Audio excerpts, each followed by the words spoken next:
उर्मिला एका अज्ञात एकांताचा मनस्वी प्रवास. पुढील भाग. अयोध्या उत्तरार्ध. या मुलांचा जन्म झाल्यावर महाराज आणि राजकुमारांनी दानधर्म केल्याने या मुलांना गोरगरिबांचे आशीर्वाद लाभले. बघता बघता मुलं लहानाची मोठी होऊ लागली. दिवसामागून दिवस जात होते. दुःखाचा काळ जितका प्रदीर्घ वाटतो तितका आनंदाचा काळ सूक्ष्म वाटतो. या लहान मुलांमागे पळण्यात, त्यांना भरवण्यात, त्यांना उच्चारण शिकवण्यात दिवस कसे गेले हे तिघींना कळलेही नाही. आता या लहान खेळकर मुलांवर उपनयन संस्कार होणार होते. त्यांच्या विद्याग्रहणाची सुरुवात होणार होती. मात्र उर्मिलेसाठी अजून एक दुःख तिची वाट बघत होते. तिच्या जीवनातून एक एक माणूस दूर जाण्याची सुरुवात झाली होती. आधी सीता, मग अंगद, चंद्रकेतू, श्रुतकीर्ती आणि मांडवीही तिच्या जीवनापासून दूर जाणार होते. अंगद आणि चंद्रकेतू विद्याग्रहणानंतर तिच्याकडे परतणार होते. ही एकमेव सुखद गोष्ट होती. मात्र उर्वरित सर्वजण तिच्यापासून हळूहळू दूर जाणार होते. वनवासापुढील काळाचा पूर्वार्ध जितका अनपेक्षित आणि सुखावह होता तितकाच उत्तरार्ध वेदनादायी होता. सुख तिच्या जीवनात फार काळ राहिलेच नाही. प्रथमतः दक्ष, अंगद आणि शत्रुघाती यांना गुरुगृही पाठवण्यात आले. त्यांच्या शिक्षणाची सुरुवात झाली. महर्षींच्या आश्रमात या सर्व मुलांना विद्याग्रहणासाठी पाठवले गेले. काही काळातच चंद्रकेतू, सुबाहू आणि पुष्कलला आश्रमात पाठवण्यात आले. अनेक ऋषींनी या मुलांना नीती, न्याय, शास्त्र, कला, शास्त्रविद्या, युद्धशास्त्र, संगीत, वेद आणि कर्तव्य या मूल्यांची सुधा दिली. परिणामतः अयोध्येचे राजपुत्र नीतिवान निपजले. अयोध्येत श्रीराम तिन्ही भावंडासह विचारविनिमय करून या मुलांच्या भविष्याची व्यवस्था करतच होते. साम्राज्य विस्तार करावा, नवी राज्य अयोध्येच्या साम्राज्यामध्ये समाविष्ट करावी, त्यापैकी काही राज्यांचे उत्तरदायित्व या राजपुत्रांना द्यावे आणि भविष्यात गृहयुद्ध होणार नाही याची व्यवस्था करून अवताराची सांगता करावी, असे श्रीरामांच्या मनात होते. भरत आणि शत्रुघ्नाच्या जीवनातही आता युद्धाचा प्रसंग आला. त्यांना वीरतेचे प्रदर्शन करण्याची संधी मिळाली. अयोध्येच्या वीरांनी भारतवर्षाच्या दोन्ही सागरी सीमांना स्पर्श करण्याचा निर्णय घेतला. त्यानुसार अयोध्येत युद्ध सराव सुरू झाला. साम्राज्य विस्तारण्यासाठी वीर सज्ज झाले. लक्ष्मणाला युद्धाचा अनुभव होताच. दक्षिणेकडील बहुतेक राजांनी श्रीरामांचे अधिपत्य मान्य केले होते. महाराज विभीषण आणि महाराज सुग्रीव हे श्रीरामांचे भक्तच होते. आता पश्चिम आणि पूर्वेकडे साम्राज्य विस्तार करण्याची वेळ आली होती. श्रीरामांच्या जीवनात प्रमुख उद्देश राक्षसांचा निपात करणे हाच होता. त्यामुळे अयोध्येचे साम्राज्य वाढवताना त्यांनी प्रामुख्याने राक्षसांच्या राज्यावरच आक्रमण केले.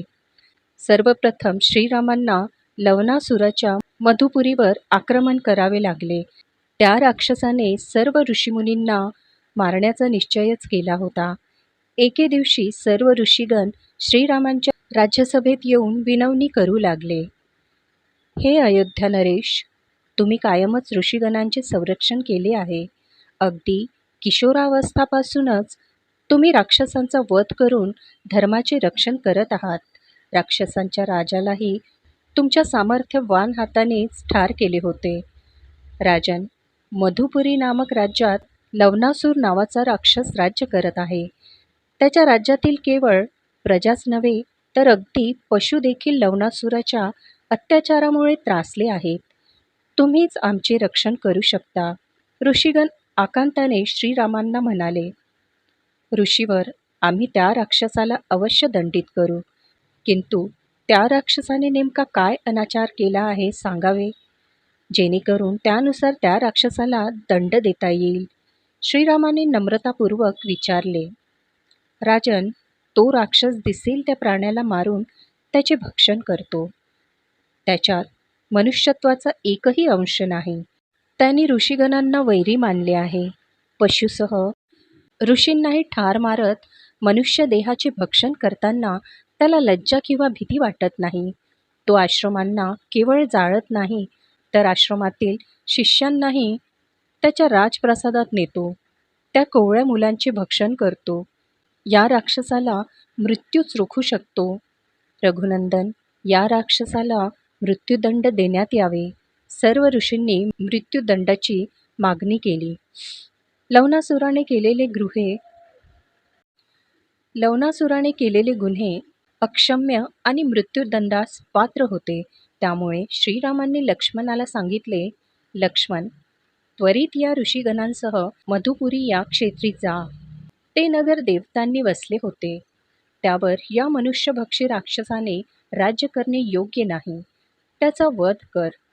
श्रीरामांची आज्ञा ऐकताच भरत म्हणाला, राजन, लक्ष्मणाने वनवासात अनेक राक्षसांचा वध केला आहे. यावेळी मी ऋषीगणांची सेवा करतो. भरताचे वाक्य ऐकून शत्रुघ्नानेही मधुपुरीत जाण्याची इच्छा व्यक्त केली. नाही राजन, तुम्ही वनवासात असताना दादाने मोठ्या धैर्याने हे राज्य सांभाळले, किंतु माझ्यावर कोणतेही दायित्व सोपवले नाही. कृपया यावेळी मला संधी द्यावी. मी त्या लवणासुराचा वध करेन.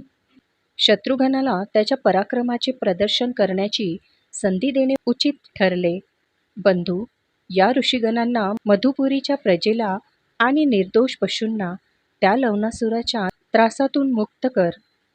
तू हे पवित्र कार्य केले तर देवता अवश्य मधुपुरीत येऊन तुझे अभिनंदन करतील, कारण देवतांना मधुपुरी अत्यंत प्रिय आहे. श्रीरामांनी शत्रुघ्नाला आज्ञा दिली, हे राजकुमार, लवणासुराचा वध सहज शक्य आहे. तुम्हाला केवळ एका शस्त्राचा उपयोग शोधावा लागेल. लवणासुराचे शूल अत्यंत प्रभावी आणि तीक्ष्ण आहे. त्या शूलानेच तो सर्वांचा वध करतो. त्याच्याशिवाय युद्ध करताना लवणासुराने शूलाचा प्रयोग केल्यावर कृपया सावध व्हावे. त्या शूलाचे तुकडे झाल्यावर तो सामर्थ्यहीन होईल. ऋषींच्या सूचनांचे श्रवण करत शत्रुघ्नाने मनोमन लवणासुराचा वध करण्याचा निश्चय केला. शत्रुघ्नाने त्याच दिवशी मधुपुरीकडे प्रस्थान केले. मधुपुरीच्या द्वाराजवळ पोहोचताच त्याने लवणासुराला युद्धासाठी ललकारले. दोघांमध्ये घोर युद्ध झाले, मात्र शेवटी शत्रुघ्नाचा विजय झाला. मधुपुरीची प्रजा आनंद साजरा करू लागली. श्रीरामांनी म्हटल्याप्रमाणे खरेच देवता शत्रुघ्नाचे अभिनंदन करण्यासाठी मधुपुरीत आले होते. देवतांच्या राजाने अर्थात इंद्रदेवाने शत्रुघ्नाला मधुपुरीचे राज्य करण्याचा सल्ला दिला. तसेच मधुपुरीचे पुनर्निर्माण करण्याची सूचना दिली.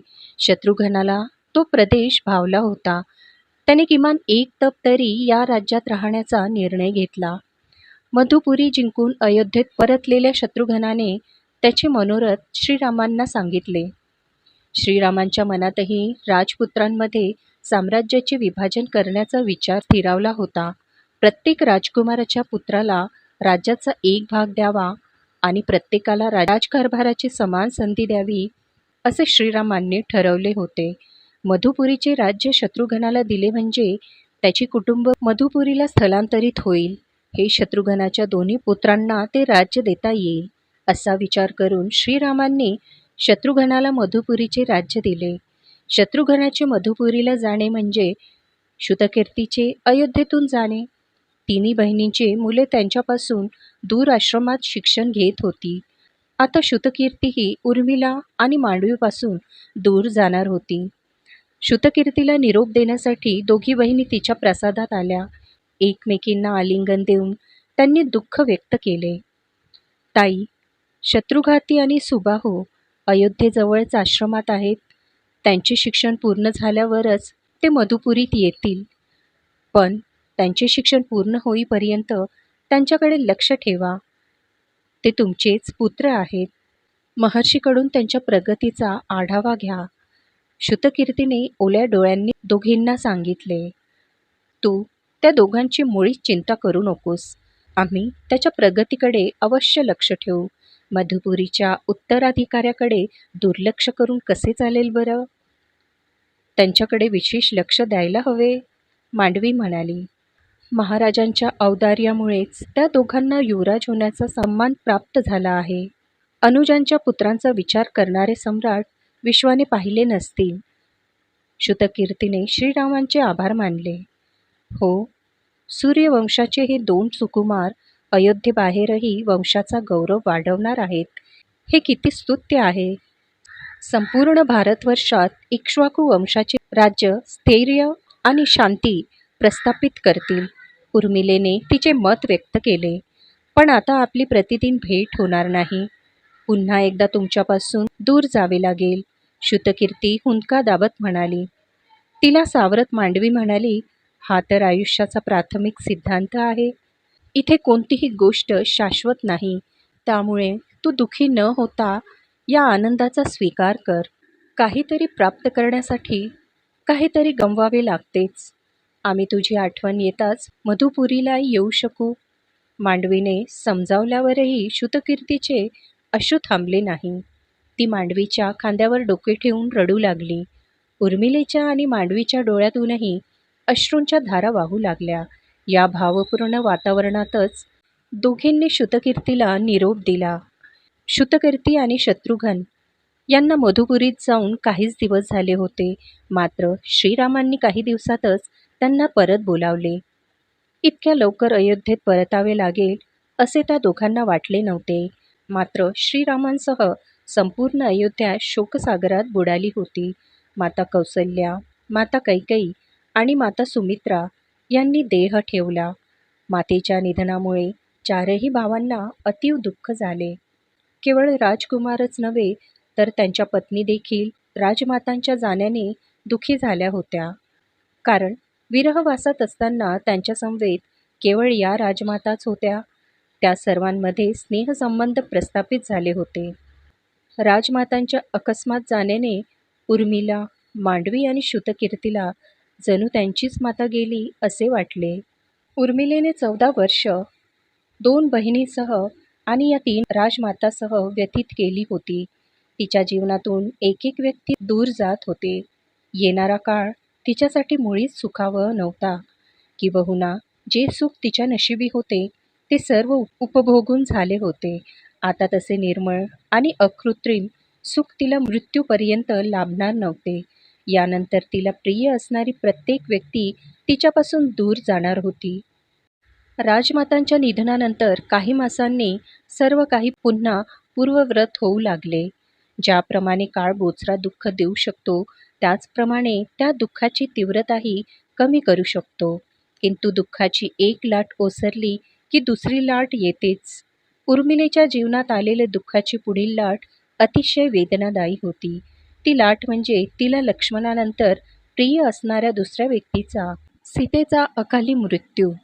अयोध्येची महाराणी गेली. श्रीरामांची हृदयस्वामिनी अनंतात विलीन झाली. उर्मिलेची सखी आणि प्रिय बहीण तिला पुन्हा कधीच भेटणार नव्हती.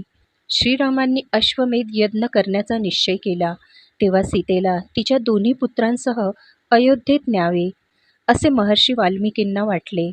अश्वमेध यज्ञ होत असताना अनेक ऋषी, राजे, राजदूत आणि अयोध्येचे प्रजाजन यज्ञस्थळी उपस्थित असतील हे महर्षींना ठाऊक होते.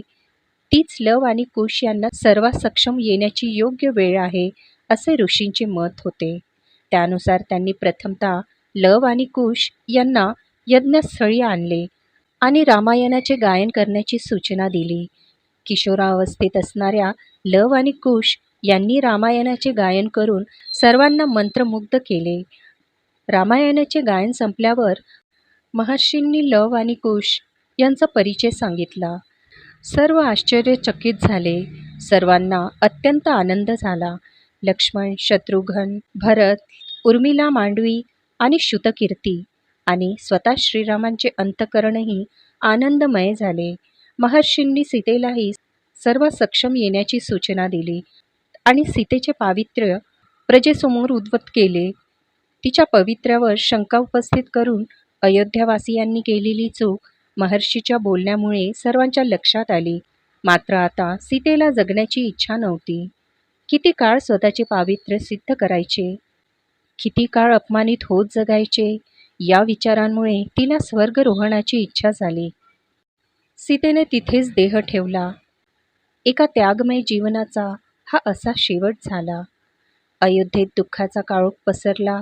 वस्तुतः श्रीरामांनी तिचा त्याग करण्यापूर्वी तिने तिच्या शांत, न्यायप्रिय आणि सात्विक स्वभावामुळे सर्वांचे मन जिंकले होते. ती अयोध्येची साम्राज्ञी होती. अयोध्येच्या राजपुत्रांची माता होती. तिच्या जाण्याने अयोध्येचे सम्राट विधूर झाले. लव आणि कुश अनाथ झाले. श्रीरामांनी दुसरा विवाह केला नव्हता. त्यांचे सीतेवर अत्यंतिक प्रेम होते. तिच्या जाण्यानंतर लव आणि कुश यांना सांभाळण्याची जबाबदारी श्रीरामांवर होती. ते पित्यांचे कर्तव्य पार पाडणार होतेच, किंतु त्यांना मातेचे प्रेम देणे एक स्त्री म्हणून उर्मिलेलाच शक्य होते. या दुर्दैवी प्रसंगानंतर उर्मिला 4 मुलांची माता झाली.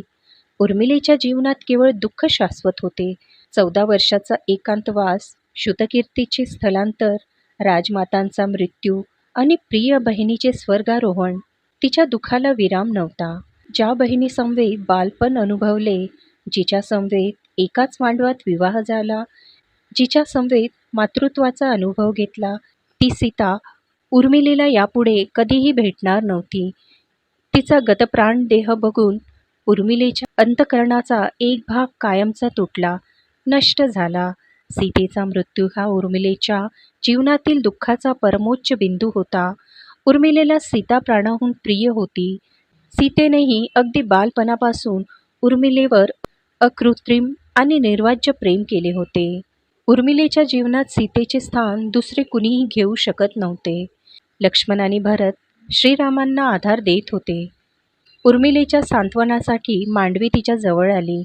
उर्मिलेचा सीतेमध्ये किती जीव होता हे तिला ठाऊक होते. आता त्या दोघी अयोध्येच्या राजप्रासादात राहणार होत्या. एकेकाळी केवळ स्त्रियांनी भरलेल्या राजप्रासादात आता केवळ 2 स्त्रिया शिल्लक होत्या, मांडवी आणि उर्मिला. सीतेच्या जाण्यानंतर भरत श्रीरामांना आणि अयोध्येला सोडून दुसऱ्या राज्यात गेले नाही.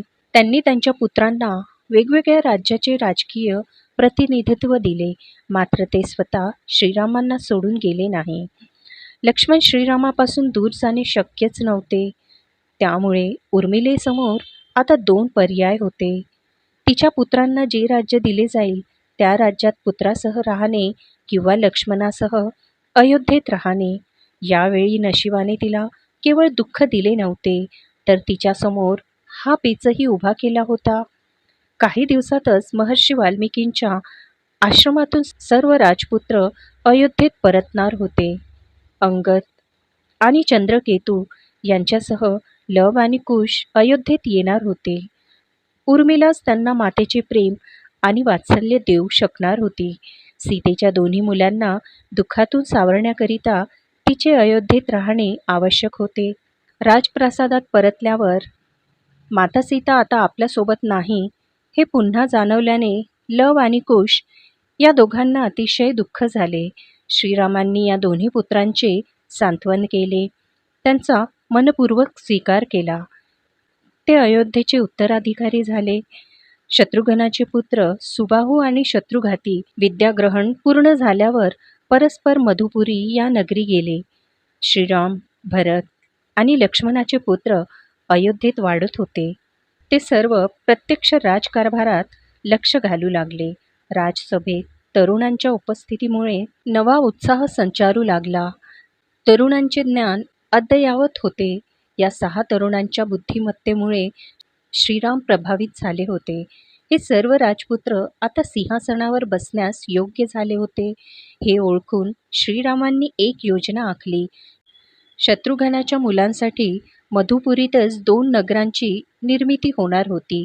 त्यानंतर भरताच्या मुलांसाठी एक उत्तम राज्य शोधणे गरजेचे होते. श्रीरामांनी तक्ष आणि पुष्कल या दोघांसाठी गंधर्व देशाची निवड केली. एके दिवशी श्रीरामांनी धर्मात्मा भरतांना त्यांच्या प्रासादात बोलावून हा संकल्प सांगितला. अनुज, मला आज गंधर्व देशाबाबत विचारविनिमय करायचा आहे. श्रीरामांनी भरताला हाताने खून करत आसनस्थ होण्याची विनंती केली. भरत आसनस्थ होत म्हणाले, महाराज, अयोध्येचे अधिपत्य स्वीकारण्यास तयार नाही. कित्येक वर्षापासून गंधर्व देश अयोध्येच्या विरोधात कारस्थान करत आला आहे, त्याला शासन करायलाच हवे. मी याच कार्यासाठी तुला नियुक्त करणार आहे. कित्येक वर्षापासून तुझ्या मनात रणविजयाची इच्छा आहे. गंधर्व देशाला बाहुसामर्थ्याने जिंकून तिथे तू तुझे राज्य प्रस्थापित करावे, असे माझ्या मनात आहे. राजन, तुम्ही मला अयोध्येपासून आणि तुमच्यापासून का दूर करत आहात? माझी सेवा वयानुसार खंडित होत आहे का? मी सेवेत कमी पडत आहे का? भरताने काळजीपोटी विचारले. नाही, माझा तुझ्यावर विश्वास नसता तर या कार्यासाठी मी तुझी निवड केली नसती. मला तू प्रिय आहेस. तुला हेतुपूर्वक मी का दूर करेन? मी तुझ्या पुत्रांचा विचार करत होतो. ज्याप्रमाणे शत्रुघ्न मधुपुरीत स्थायिक झाला व त्याच्या पुत्रांचा यौवराज्याभिषेक झाला, त्याप्रमाणे तुझ्या पुत्रांनाही गंधर्व देशातील 2 राज्य देण्यात यावी, असे मला वाटते. तू प्रथम गंधर्व देशाचे राज्य सांभाळ व कालांतराने ते पुत्रांना दे. श्रीरामांनी भरतासमोर प्रस्ताव ठेवला. रघुवीर, मला अयोध्या सोडून कोणत्याही देशात जायचे नाही. मी गंधर्व देशावर आक्रमण करेन व माझ्या दोन्ही मुलांना तो प्रदेश 2 भागात वाटून सुपूर्द करेन. मला अयोध्येतच शेवटचा श्वास घ्यायचा आहे. मला तुमची सेवा करतच उर्वरित जीवन व्यतीत करायचे आहे. श्रीरामांना भरताच्या शब्दामध्ये स्नेहभाव जाणवत होता. त्या भावनेचा स्वीकार करत श्रीराम म्हणाले, जशी तुझी इच्छा. गंधर्व देशावर आक्रमण करून तिथे अयोध्येचे अधिपत्य प्रस्थापित कर. गंधर्व देश कैकेयी देशापासून अगदी जवळ आहे. तू कैकेयी नरेशांनाही तुझ्या मदतीला येण्याची विनंती करू शकतोस. तू कैकेयी नगरीत बराच काळ राहिला आहेस. तुला तो प्रदेशही ठाऊक असेल. त्यामुळे कैकेयी नरेशांना सोबत घेऊन गंधर्व देशावर आक्रमण कर. तेथे 2 राजधान्यांची निर्मिती कर. तक्ष आणि पुष्कळ या दोघांमध्ये राजा होण्याची योग्यता आहे. त्यांना तिथे राज्य करू दे. मी प्रस्थानाची तयारी करतो. कैकेयी नरेशासह गंधर्व देशावर आक्रमण केल्यावर गंधर्व नरेश फार काळ तग धरू शकणार नाही. तो प्रांतही इक्ष्वाकू साम्राज्याचा एक भाग होईल. ईश्वर आपले मनोरथ पूर्ण करो. श्री भरत ज्या प्रदेशावर आक्रमण करण्यासाठी निघाले होते, तो प्रदेश सर्वार्थाने संपन्न होता. एकेकाळी गंधर्व देशातील गंधर्वाचे आणि अयोध्येच्या राजांचे संबंध अतिशय उत्तम होते. मात्र राजकीय स्पर्धेमुळे ते 2 देश कायमचे दुरावले. शास्त्र, कला, व्यापार आणि शिक्षण या सर्व बाबींमध्ये अयोध्या आणि गंधर्व देश जवळपास समान होते. व्यापारामुळे गंधर्व देश संपन्न आणि समृद्ध झाला होता. असा प्रदेश अयोध्येच्या अधिपत्याखाली आल्यावर भारतवर्षात अयोध्येचे एकछत्री साम्राज्य प्रस्थापित होण्यास फारसा वेळ लागणार नव्हता.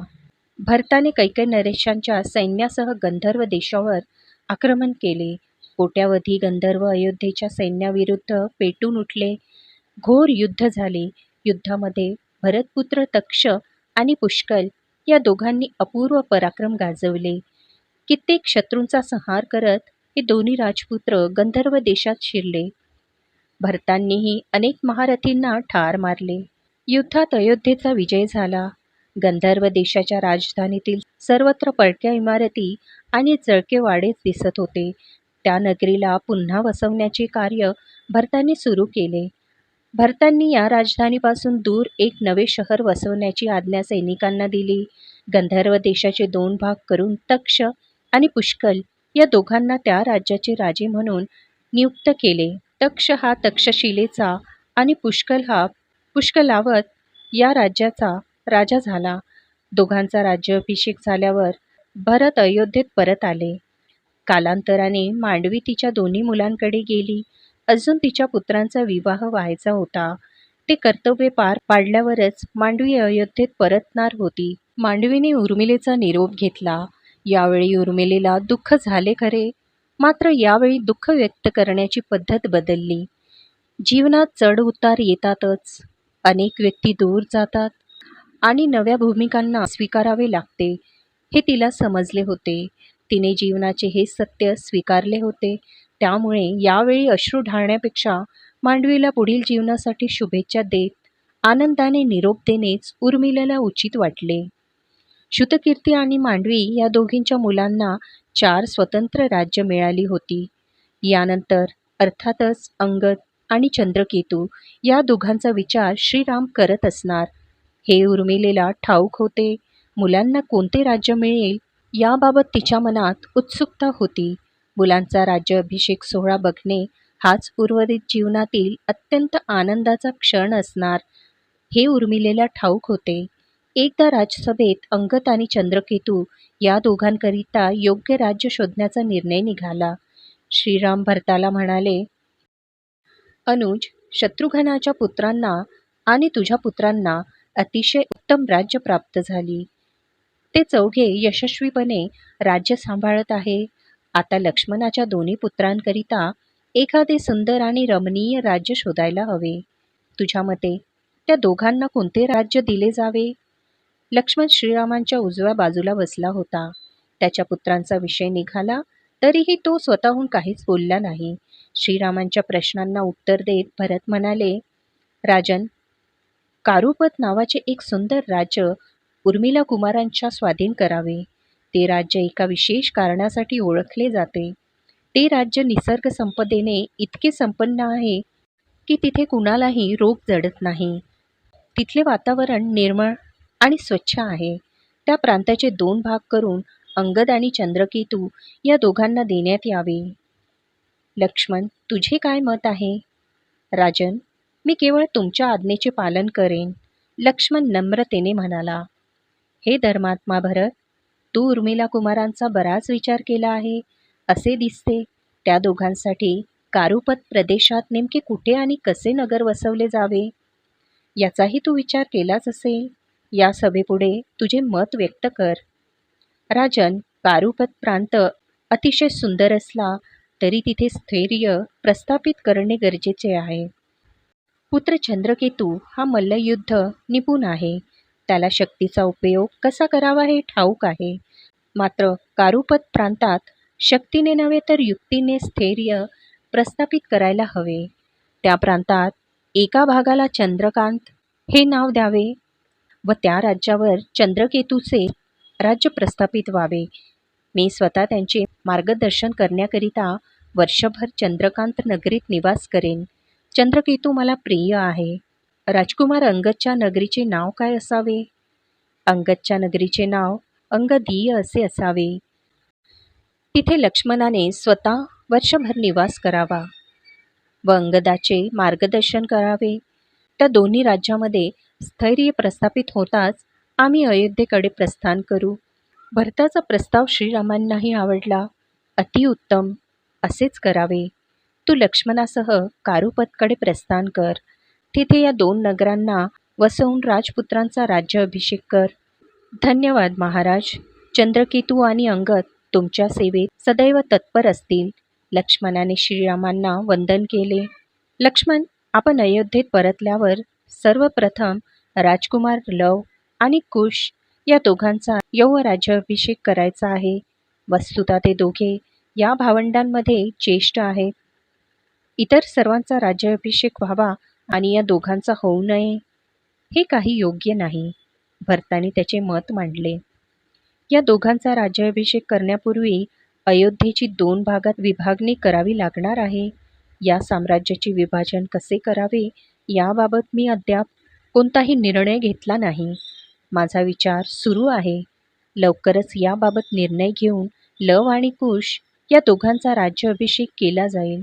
तूर्त कारुपथात 2 राज्य निर्माण करावी. श्रीराम म्हणाले. श्रीराम, मला एक प्रश्न विचारायचा आहे. तुमची अनुमती असेल तर या राजसभेसमोर या विभाजनाच्या धोरणासंदर्भात एक प्रश्न विचारू का? भरत, तुम्हा सर्वांच्या मनातील शंका दूर करणे हेच माझे प्रथम कर्तव्य आहे. राजन, माझ्या मनात तुम्ही घेतलेल्या कोणत्याही निर्णयाबाबत शंका नाही. मला केवळ एक प्रश्नाचे उत्तर जाणून घ्यायची उत्सुकता आहे. अवश्य. यापूर्वी कोणत्याही राजाने स्वतःच्या भावाकरिता इतका संघर्ष केला नव्हता. भावांच्या मुलांना राज्य प्रदान केले नव्हते.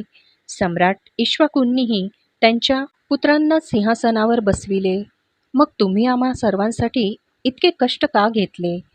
आम्ही तुमचे आभार कसे मानावे? भरताने नम्रतापूर्वक आश्चर्य व्यक्त केले. तुझ्या मनात असा विचार येणे अत्यंत स्वाभाविक आहे. अनेक राजवंशाच्या इतिहासाकडे पाहूनच मी असा निर्णय घेतला आहे. भरत, साम्राज्य वाढले की स्पर्धा वाढते. यापूर्वी जे राज्य लहान होते, कोसल प्रांतापुरते सीमित होते, मात्र आता हे साम्राज्य झाले आहे. या साम्राज्यावर स्वामित्व गाजवण्याची महत्त्वाकांक्षा कुणाच्याही मनात येऊ शकते. पुढील पिढ्या आपल्याप्रमाणे स्नेहभाव जपणाऱ्या असतील असे गृहीत धरून निर्णय घेणे योग्य नाही. सत्ययुगामध्ये लोक ज्याप्रमाणे सत्यवादी होते, त्याप्रमाणे या युगात संपूर्णतः सत्यवादी नाहीत. अजून अद्यपाताला प्रारंभ झाला नाही, मात्र सत्ययुगाचे पावित्र्य या युगाने जपले नाही. यापुढे जे द्वापार युग येणार आहे, तिथे कपट हीच नीती होणार आहे. कुळ विभागले जाईल, भावांमध्ये वाद होऊन साम्राज्य विभागले जातील. वनवासामध्ये अनेक ऋषींनी मला द्वापार युगाचे स्वरूप सविस्तर सांगितले आहे. त्याचा विचार करूनच मी राज्याचे विभाजन करण्याचा निश्चय केला. हे साम्राज्य टिकवायचे असेल तर एका व्यक्तीच्या हातात एकाधिकार राहणे द्वापार युगाच्या दृष्टीने योग्य नाही. त्या पदामुळे स्पर्धा निर्माण होईल आणि राजकीय स्पर्धा कपटाने जिंकावी लागेल. आपल्या पिढीपर्यंत ही स्पर्धा निर्माण होण्याची शक्यताही कुणाला वाटत नव्हती. मात्र माता कैकेयीच्या मनात गृहयुद्धाचा विचार आलाच. त्यामुळे सर्व समीकरण बदलली आहे. हाच द्वापार युगाचा प्रारंभ आहे. श्रीरामांनी सविस्तर उत्तर दिले. महाराज, ही वस्तुस्थिती चिंताजनक आहे. हा अद्यपात का होणार आहे? प्रत्येक युगात संस्काराचे महत्त्व का कमी होत आहे? सत्यवादी माणसांसाठी पुढील युग अनुकूल असणे शक्य नाही असे दिसते. भरताच्या मनात अनेक प्रश्न निर्माण झाले. हा एक अपरिहार्य प्रवास आहे. या ब्रह्मांडात सर्व गोष्टी गतिमान आहेत. काळासारखे अदृश्य आणि निराकार घटकही गतिमानच आहेत. कोणत्याही पदार्थाचे स्वरूप चंद्र सूर्य समान राहू शकत नाही. मनुष्य स्वभाव एकाच जन्मात अनेकदा बदलतो. मग येणाऱ्या पिढींची विचारधारा का बदलणार नाही? मात्र या बदलामुळे घाबरण्याचे काहीच कारण नाही. परमेश्वराची साधना करणे ऋषी आणि सज्जन प्रत्येक काळात जन्म घेतील. समाजाची धारणा सज्जनामुळेच होते. समाजातील वीर पुरुष त्या धारणेचे रक्षण करतात. कपट आणि अनाचार वाढला तरी सूर्यप्रकाशाप्रमाणे निर्मळ असणाऱ्या भावनांचे महत्त्व कधी कमी होणार नाही. येणाऱ्या युगातही नवे आदर्श प्रस्थापित करणाऱ्या व्यक्ती जन्म घेतील, किंतु प्रत्येक काळाची आव्हाने वेगळी असतील. तू वर्तमानाचा विचार कर. गेल्या काही शतकांमध्ये राक्षसांचे वैभव वाढले होते. आपल्या कार्यकाळात बहुसंख्य राक्षस मारले गेले. यापुढे मनुष्यामध्येच स्पर्धा सुरू होईल. स्पर्धा शाश्वत आहे. तिचे स्वरूप बदलणार आहे. ते टाळण्यासाठीच मी प्रत्येक राजपुत्राचा अभिषेक केला. श्रीरामांच्या उत्तरामुळे भरताचे समाधान झाले. श्रीराम सिंहासनावरून उठले. इतर सर्वांना त्यांनी वंदन केले. लक्ष्मणाच्या मनात आनंद ओसळून वाहत होता. त्याच्या दोन्ही पुत्रांचा राज्याभिषेक होणार होता. ही मंगलवार्ता उर्मिलेला ऐकवण्यासाठी